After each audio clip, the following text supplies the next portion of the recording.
Good morning, everybody, and welcome back to another episode of This Week in Magic Online Finance. My name is Chaz Andres, and as always, we're going to get started with the biggest story of the week. And this week, well, how could it be anything other than the fact that we've now had our first official Pioneer PTQ. That's right, after weeks of speculation about this exciting new Eternal format, we've now had a chance to see some real results. And, well, I assumed that cards like Aetherworks, Marvel, and Smuggler's Copter would be dominating these early events, but both were pretty much no-shows. Instead, the card that ended up winning the tournament was Nexus of Fate. Welcome back, old friend Nexus of Fate. Your day in the sun might not be over quite yet. Beyond just Nexus of Fate, the top decks were overloaded with green cards, as Mono-Green Devotion has proven one of the most powerful decks in the format early on. Oath of Nissa was another big early winner, as Planeswalkers have proven both crucial and prevalent in early Pioneer standings. Is It Phoenix is also back, that deck did quite well at the PTQ, and of course Saheeli Rai combo, that copycat combo deck is one of those few combo decks that we thought would be great and is proving to actually be great, so of course it's probably going to get banned soon. Now, we'll talk more about individual Pioneer winners and losers a little later on, but right now I want to be a little bit more clear about the thing I just alluded to, which is that a lot of these top Pioneer decks aren't going to be on top for long. WotC said that they're going to ban cards early and often, and we now have some clarification on what that actually means. The first Pioneer Ban and Restricted announcement is going to be released later today, and it will happen every Monday afternoon for the foreseeable future after that. So cards like Nykthos, or Oko, or Teferi, or yes, Saheeli Rai, they all might be banned fairly soon, and if you're gonna be building a Pioneer deck, you definitely want to buy in at your own risk. And of course, most of you are interested in playing Pioneer, which is why I'm going to be making a change to the format of these videos going forward.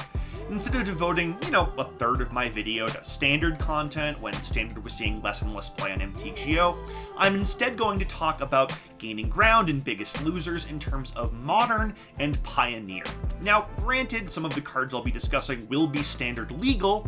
I'll be discussing Oko this week, which is a standard legal card, but I'm going to be focusing mostly on these cards' contexts in Modern and Pioneer, since those are the formats people are playing on Magic Online. Those are the formats that are driving prices. It just felt more and more incongruous to be talking about standard cards in the context of standard when the thing that was actually driving their prices were, Set Redemption and Modern and now Pioneer. With that said, let us move on to gaining ground, where in Pioneer, the card that gained the most ground this week was our old friend Nexus of Fate. It jumped about 13 tickets from 20 to 33 once people realized that Nexus was going to be a top deck in these early tournaments. And if you go back to the price of this card before Pioneer was announced, this is one of the biggest jumps of the year. As recently as October 20th, Nexus of Fate was just 3 tickets, and now it's 33. That is a heck of a climb. Now, the reason for Nexus's jump is pretty clear. It won the first ever Pioneer PTQ, and it's looked fairly good in testing beyond that. The question isn't whether Nexus of Fate is good in Pioneer, it's whether it's too good and WotC will ban it. To be honest, it doesn't look super overpowered right now, but this is a play pattern that WotC does not like. It's a card I kind of think they wish they could take back, and come on, it's a combo deck winning the first PTQ in a brand new Eternal format where WotC has promised heavy bans. There's just very, very little shot that this card is making it all the way into 2020 unscathed. So at this point, I'm looking to sell. 33 tickets is pretty high, and yeah, the price chart is pointing straight up. It's very possible this thing will gain another 10 to 20 tickets before it tops out, but I just don't want to get greedy here. If they ban this card today, it could end up 3 tickets again by tonight, so, I'm selling. Now, over in Modern, the card that gained the most ground was, well, not really anything. People aren't playing much Modern right now. People are focused on Pioneer. So let's move that Modern segment aside. Let's talk a little more about other cards that gained ground in Pioneer this week, because that's what the community is focused on.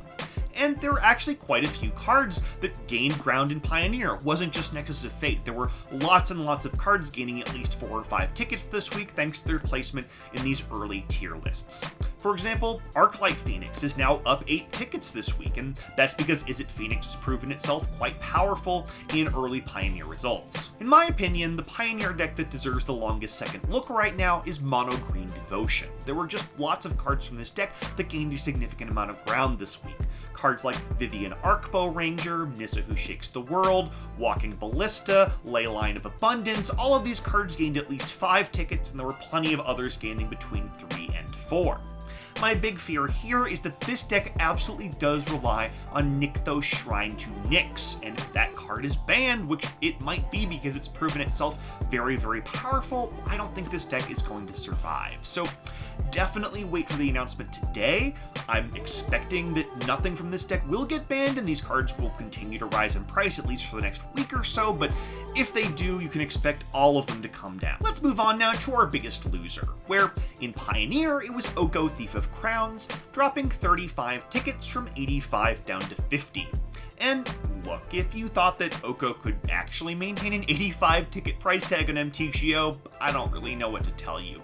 This card is good, it is too good, it is going to be banned in Standard very soon, and honestly, it might get the axe in other formats as well. The big question to me right now is how much room WotC will give Oko to run in both Pioneer and Modern. It's definitely going to get banned in Standard, and WotC may want to give people a reason to actually buy and open those Throne of Eldraine packs and say, hey look, you know, this powerful Planeswalker, you can't play it in Standard anymore, but you can play it in these other formats.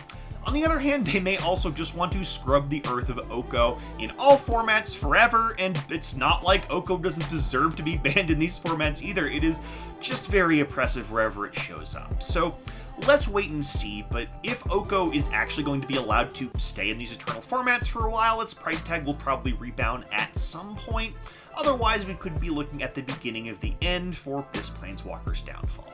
Let's move over to Modern now, where our biggest loser of the week was Force of Negation, dropping 15 tickets from 55 down to 40. And this is not because Force of Negation is seeing less play in Modern decks, it's simply because people are still selling off their extra Modern cards in order to buy into Pioneer. That trend, quite honestly, is going to continue for the next couple of weeks, I would guess, so I don't think we've hit the bottom of the market here, both for Force of Negation and for Modern as a whole. There's going to be a really nice buying window, probably later this month, maybe in early December. I will try to let you know when that is so you can buy into Modern on the cheap, but for now, just be patient and stay away. The sneak of the week this week is Blast Zone. The card was about 5 tickets before the Pioneer announcement. It's up to about 12 tickets now, and its price chart is pointed straight up at the moon. The reason for this is that Blast Zone sees play in a ton of different Pioneer decks, including several decks that top 8'd at the PTQ over the weekend. Even though some of those cards will be banned, Blast Zone itself probably won't be.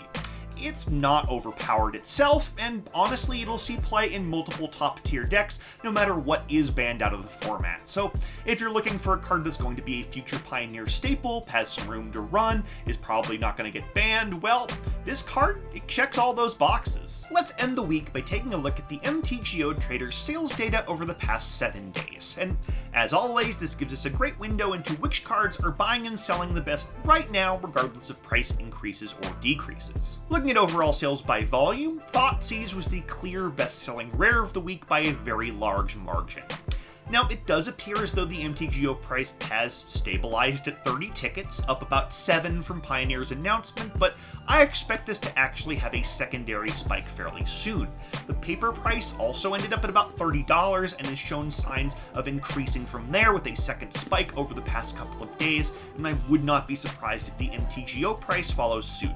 This utility piece is proving itself very good in the early going, and I don't expect it to be banned, so you can buy this one with a decent degree of confidence. Looking at overall sales by price, it was Oko this week, and it was Oko by a lot.